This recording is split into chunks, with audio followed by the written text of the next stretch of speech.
Do you walk your dogs? Can't really walk more than 2 at a time. They all want to go when they see the leash, except for Sylvester. He is petrified, like, of everything. I mean, it gets to the point where we have to corner him. He'll pick him up physically and walk him over to me to put the leash on him. Can I see you put the leash on him? Yeah. Sylvester is scared of anybody who comes in our house, and he's scared of anything he sees when he leaves the house. No idea why, but he won't let me put a leash on him, which is so strange. Sylvester. Sylvester? Okay, this is what he does. He hides under a bush. Sylvester!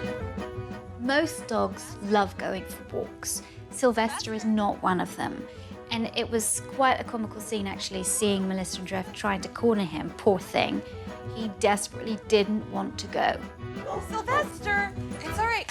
Sylvester, Daddy got you. All right. I got you. Come on.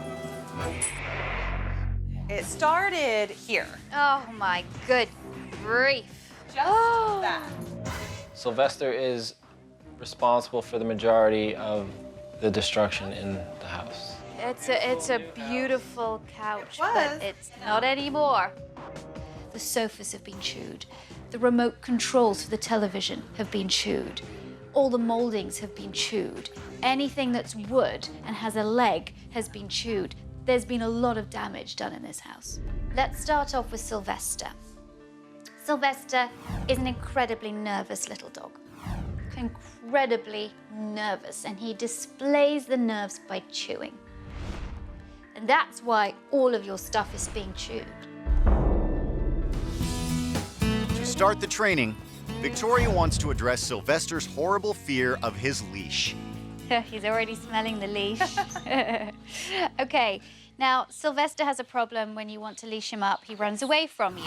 Sylvester has a lot of energy and he never gets walked. So consequently, all of that energy, because it's got no other outlet, goes to chewing. I want to show him that the leash, first and foremost, is a good thing rather than a bad thing. Good boy. When he touches the leash, he's then going to get a little bit of peanut butter. And the reason why I put it on a spoon is because instead of just treating him, he gets a sustained good feeling by licking, licking, licking in the presence of the leash. Okay. So then I take it away from him and put the leash back into the tub where you normally keep the leashes. Okay. After waiting a moment, Victoria repeats the process.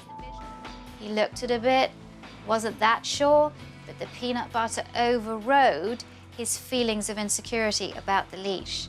That's why food is not compatible with fear, because food can teach the brain to override fear. Then, Victoria easily attaches the leash. It made me so happy to think that, oh my gosh, there is hope for this dog. He's not gonna be freaked out and nervous forever. Sylvester has no etiquette on the leash, and I just wanted him to have experience of being outside, a positive time outside, a pleasurable time outside before doing that training. He is hypervigilant, he is looking around. That's fine, that's part of his breed. The fact that he's smelling is really good because dogs that are too stressed can't even do that. I think it's amazing that Sylvester immediately trusted Victoria, because this is a dog that could know somebody for days, weeks, months, and won't go near them. Yeah, take the leash with him now. Next, Victoria suggests they pick up the pace. Sylvester. Good boy, Sylvester. When we started to run, Sylvester got focused. He wasn't freaked out anymore. That's a good boy. He's in the zone. The more they walk him, the more they give him experience of being outside, the more confident he's going to become, and the less chewing he's going to do inside. Good boy. Good boy, Sylvester. To make his time outdoors more enjoyable, Victoria wants Jeff and Melissa to allay some of Sylvester's fears around the neighborhood. When a car came past, he spooked a little bit. But when other cars came past, I had Melissa and Jeff give him lots of attention, pet him, tell him it's okay. Give him a lot of attention. Good boy. What a good boy you are. Good The more you can do that as cars go past, the less freaked out he's going to be. He needs so much more experience of being outside.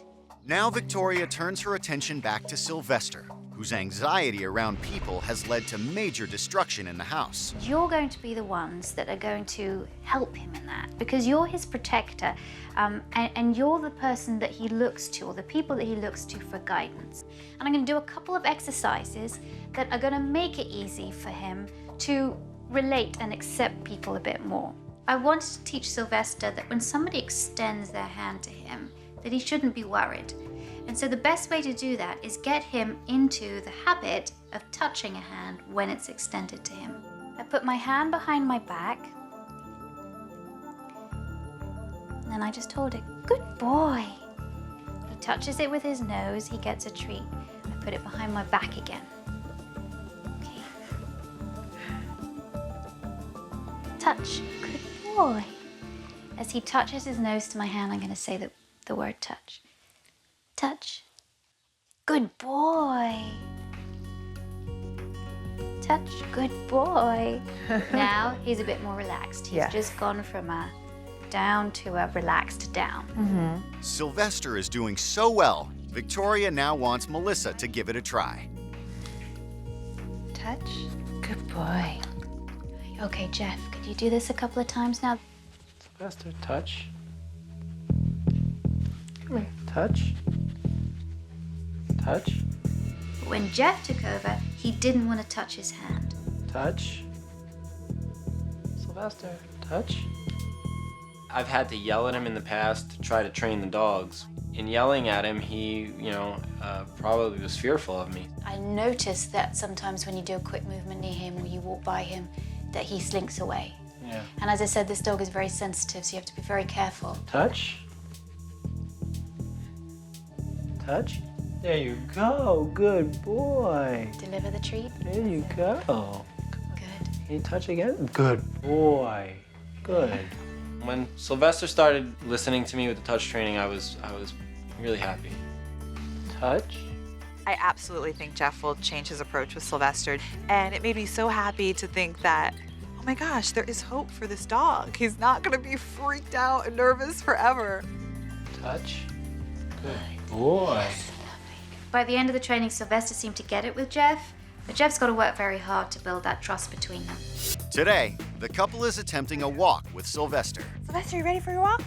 Oh, don't jump. Come on, let's go. The leash training with Sylvester, he sees that leash come out of the bin and he is at the door, jumping on the door, jumping on me. He cannot wait to go for his walks. Sylvester! Well, I can tell Sylvester is no longer afraid of the leash. When I first came, he was hiding under a bush. Now, he cannot wait to go out. There, I know. We gotta get the other dogs over. That's looking a little chaotic at the door there. Melissa, you've got to take control of the situation. Hold on, Sylvester, I gotta open the door. No. Sylvester's new thing now is, as soon as I leash him and open the door, he bolts down the block. Sylvester. Sylvester.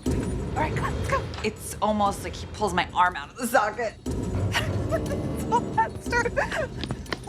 Sylvester. Sylvester's obviously much more confident, but this could be a safety issue, so I'm going to have to teach you some impulse control.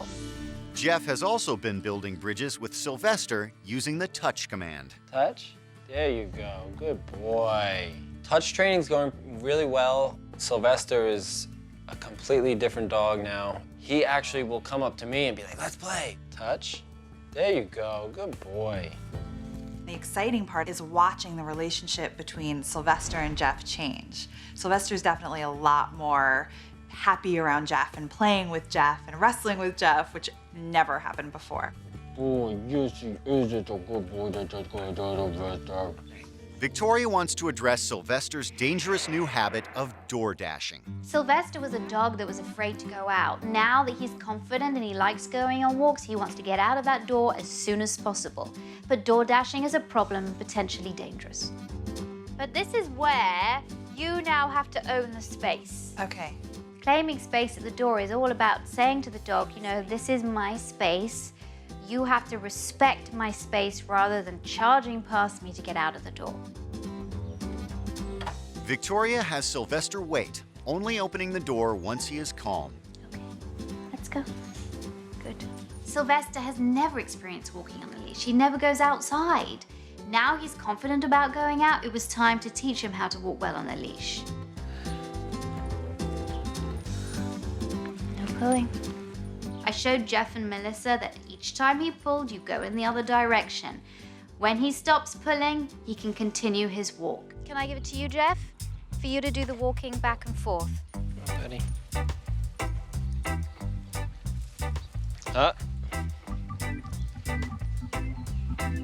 It's like I really want to go. The turning around when we had to walk Sylvester, it makes sense to me because he pulls, you go the other way, which is opposite of the way he wants to go. So it just made complete sense to do that, even though you get a little dizzy. Come on. Good boy. Good boy. That's it. There's no doubt about it. This training is tedious. It's tedious for the owner and for the dog. But if you stick to it, you have many, many years in the future of wonderful walks with a dog that doesn't pull. Good boy. Good boy.